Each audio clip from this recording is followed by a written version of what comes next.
Welcome to NBA Jam Tatman QC on Fire Edition. Boom shakalaka! Happy little games. Hey everybody, Patman QC here. I am going to dive right into the history of Super Mario Bros. The Lost Levels. If you would like to learn about the creation of the character and lots of other factoids, be sure and check out the original history of Super Mario Bros. In the link down below. As a young 12-year-old Patman QC, I experienced, quite possibly, the greatest video game ever created, which was the original Super Mario Bros. When I saw the advertisement for Super Mario Bros. 2, I was both shocked and amazed. The original Super Mario title was in a league all by itself, and even way back in 1985, you knew you were playing something special. After looking at the screenshots in Nintendo Power Magazine issue number 1, some things looked a little bit off. The game itself looked rather different, but I trusted in the wizards at Nintendo that they would present me with something that was at least as good as the original iconic title. Today, we are taking a look at the original Super Mario Bros. 2 that up until 1993 was a Japanese-only exclusive, as we never received it for the NES. Yes, I am talking about Super Mario Bros. 2 The Lost Levels. This brutally difficult game introduced some new concepts into the Mario franchise, which I'm sure led to more than a few broken controllers. What bow-tied Poindexter decided this game was not good enough for a USA release? What rideable creature was first proposed for this game? Let's find out as we deep dive into the history of Super Mario Bros. The Lost Levels. When Super Mario Bros. Was released in arcades and more importantly on consoles all across the world in 1985, it was such a huge success that it helped revitalize video games in the North American market. The title would go on to sell over 40 million copies, making it one of the best-selling video games of all time.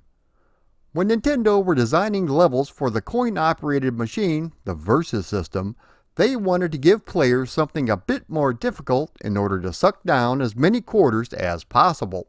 Realizing what a huge success Super Mario Bros. Was, Nintendo of Japan President Hiroshi Yamauchi wanted a sequel done ASAP. Going back to the Versus Super Mario coin-op cabinet for just a second, these new level designs proved a bit exciting, and the designers felt this would be a good foundation to start for the sequel. Shigeru Miyamoto had been tasked with other duties within Nintendo, so the follow-up game would be directed by Takashi Tezuka, but with assistance by Miyamoto himself.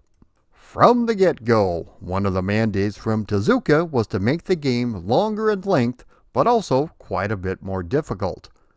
Due to not only the shortage of RAM chips, but the overall cost of these as well, they decided to release the game for the Famicom Disk System. The Famicom Disk System is essentially a proprietary add-on floppy drive for the Famicom, which used rewritable disk cards for more affordable storage, but also included a high-fidelity sound channel to enhance audio in certain games. While not exactly the floppy disk format that you would expect to see in Japanese computers, this is more based on Mitsui's Quick Disk Media format, which, believe it or not, was actually a cheaper alternative to floppy disks. One way that these were made cheaper was the removal of the protective metal sleeve, which made already fragile floppy disks even more fragile. However, these Famicom disk cards could be taken to kiosks all across Japan, where new games could be rewritten onto them for a small fee, making it much more cost-effective rather than having to purchase brand new games on RAM cards. Customers and retailers alike were requesting cheaper games, but due to the cost of the chips and semiconductors, this was not a possibility. In this respect, the FDS was a darn near perfect add-on. In addition to the extra sound channel, the ability was given to certain games that allowed you to save your progress onto the floppy disk. This gave rise to the open-world titles such as Metroid and The Legend of Zelda, Keep in mind, this was before you could save your progress directly to the cartridge thanks to the built-in battery. The Famicom Disk System would go on to become the world's most successful add-on, selling over 4 million units. There were plans to release the unit outside of Japan, but it never came to pass. When it came time to design the new levels for the officially titled Super Mario Bros. 2, thanks to the expanded storage of the Famicom Disk card, they were able to go back and bump up the quality of the graphics and obviously increase the length of each level. By the way, internally the game was known as Super Mario Bros. JP and alternatively as Super Mario Bros. 2 for Super players. Japanese players had mastered the original title fairly quickly, so increasing the difficulty was high up on the list of improvements for this title. When designing the first game, Mr. Miyamoto had wanted players to start out slow and gave them everything they would need right there on that very first level that they would use for the rest of the game. This included the magic mushroom at the very beginning.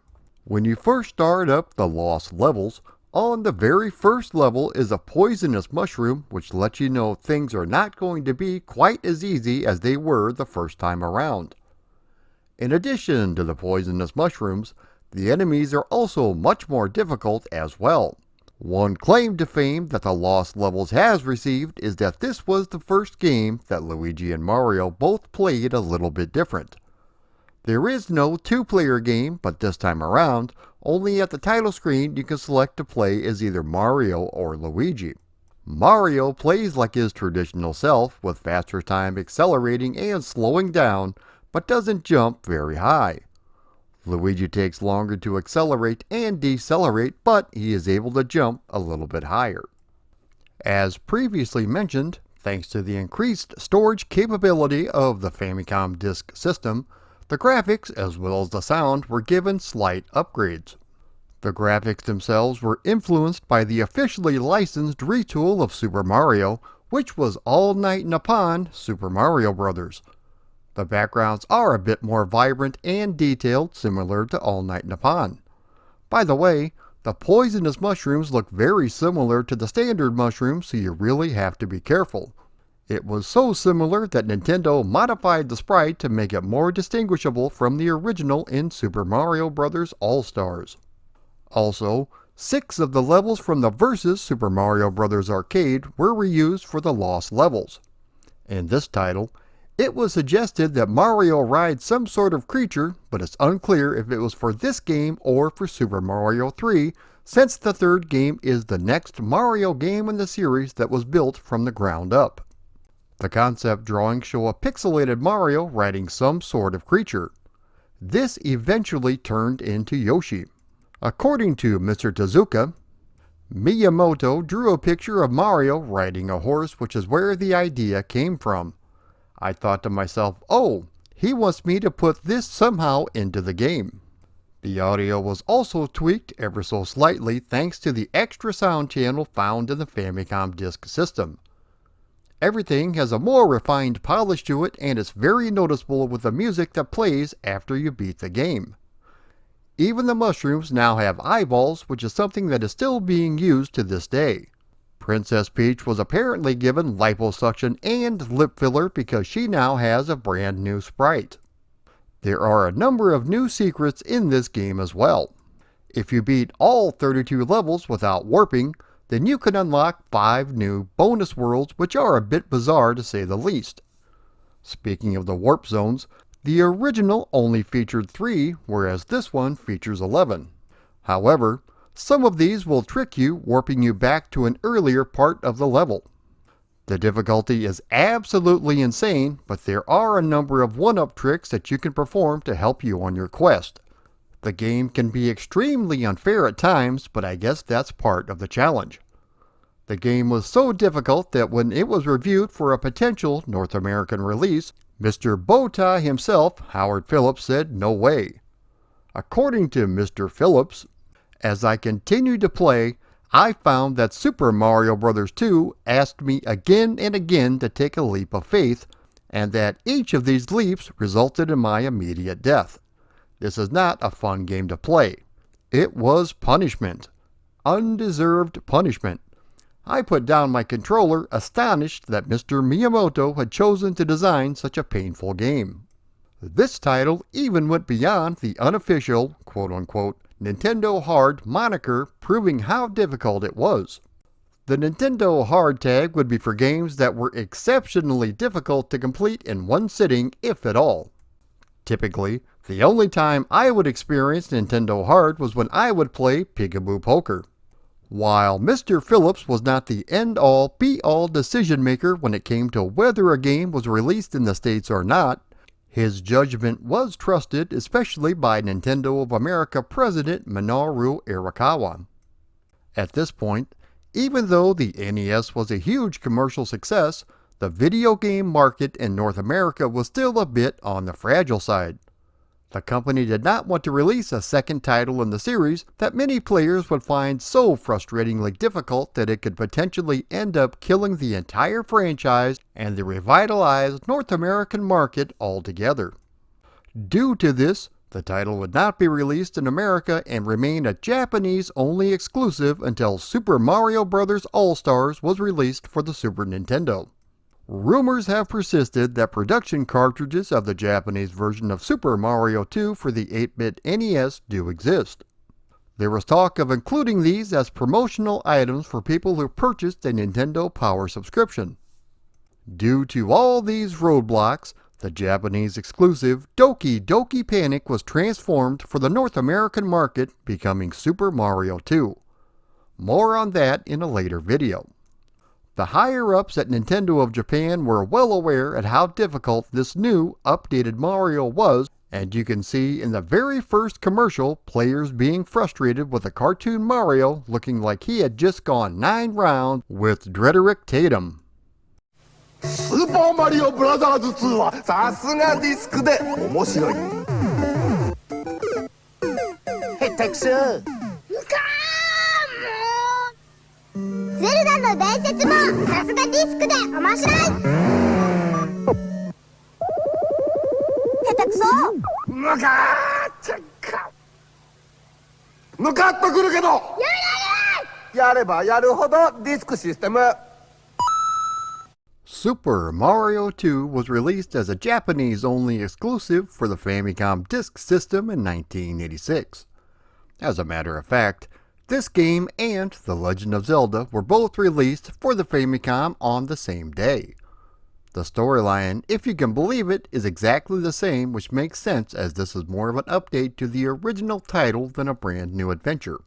However, taken straight from the Japanese manual, one day, the kingdom of the peaceful mushroom people was invaded by the Koopa, a tribe of turtles famous for their black magic.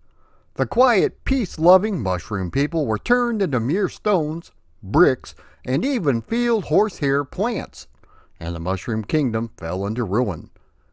The only one who can undo the magic spell on the mushroom people and return them to their normal selves is the Princess Toadstool, the daughter of the Mushroom King.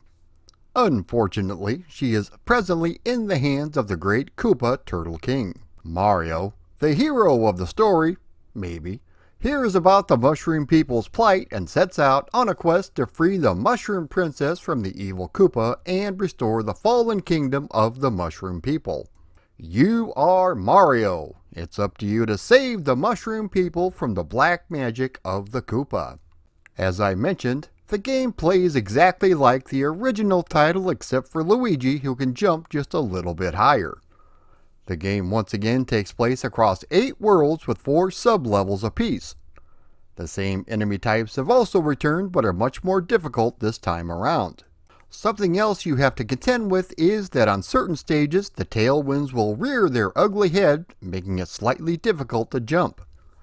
Thankfully, there is a mid-level checkpoint making things a bit easier, and you are going to need all the help you can get. This is one of the most difficult games I have ever played, and it took a number of save states on my favorite emulator just to complete this title. You also have to be on the lookout for the aforementioned poisonous mushrooms, and yes, they do look very similar to standard super mushrooms. This is the first game that allows you to actually go up the pipes, which is something that would be utilized in future installments. Everything has been given a slight graphical update, including more detailed backgrounds, such as the clouds and bushes having faces, more detailed ground, shading on certain objects, etc. Even the font got a small facelift. There were a couple of other differences, including red piranha plants, which, unlike the green ones, these will come out of the pipes even if you are standing right next to them. There are now flying bloopers who sail through the air with the greatest of ease as if they were underwater. And Bowser's twin is even introduced in certain castles, but he appears at the midway point. There are also green springboards which propel you so high that you'll fly off the screen. On the World 9-4, the blocks in the water form the Japanese word arigato, which means thank you. Upon completing the game and defeating Bowser of World D4, you finally rescue the princess while the original version of Koji Kondo's theme plays in the background. The longer ending theme was supposed to be in the original version of Super Mario, but it was cut due to limited ROM space. This theme also puts to good use the fourth sound channel of the Famicom disk system, and it sounds fantastic. Feel free to skip ahead a minute or so if you don't want to listen to the full ending theme.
The game would go on to become the best-selling Famicom disk system game, doling out over 2.5 million copies in its lifetime. It is recognized as a precursor to the Kaizo subculture in which fans would create and share ROM hacks for darn near impossible levels, something else that the Super Mario Maker franchise would expand upon. Super Mario Bros. 2 The Lost Levels did not receive very much in the way of merchandise, but Japanese players did get a pretty cool strategy guide as well as a board game. Players outside of Japan would have to wait 7 years before they were able to experience this title with Super Mario All-Stars. Some of the levels were modified to make them slightly easier, and also additional checkpoints were added. As I previously stated, the poison mushrooms were also altered so they would appear less similar to super mushrooms. A save feature was also added to the game. Miyamoto had wanted to create a compilation of the original Mario titles and include the lost levels because he felt it hadn't reached a wide enough audience and wanted more players to experience it. It's a good thing for Nintendo he did, because this compilation would go on to become one of the best-selling Super Nintendo titles.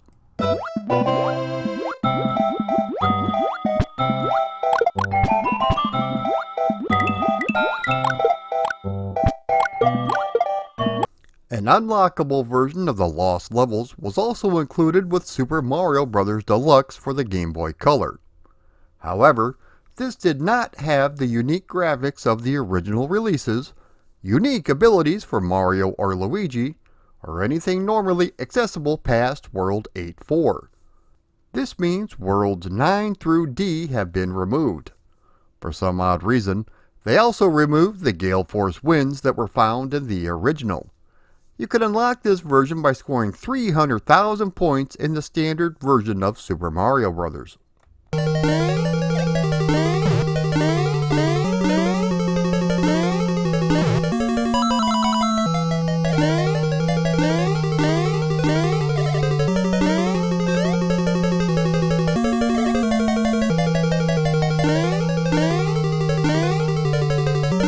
The Lost Levels was also released as part of the Famicom Mini for the Game Boy Advance in Japan. For the 35th anniversary, Super Mario Bros. Game & Watch was released. This is a full-color LED release celebrating the 35th anniversary of Super Mario. It contains not only the original Super Mario, but also Super Mario Bros. The Lost Levels. On Nintendo's Virtual Console, the game has been re-released a number of times over the years. The platforms include the standard Wii, 3DS, Wii U, and the Nintendo Switch. Even though the game is definitely hard, it's still a lot of fun to play. If you're really good at the original, you will absolutely love this game. It's really more of an update than an actual sequel, with the difficulty cranked up to 29. It doesn't matter if it's the All-Star version or the original Famicom disc release. If you are a Mario fan, then you owe it to yourself to at least try it out. You'll be glad you did. If you like this video, be sure to like, comment, share, and subscribe. Also, if you would like to support me on Patreon, please click the link below. If you would like to contribute but not sign up for my Patreon, you can always click the donate button up above. Thanks everyone for watching.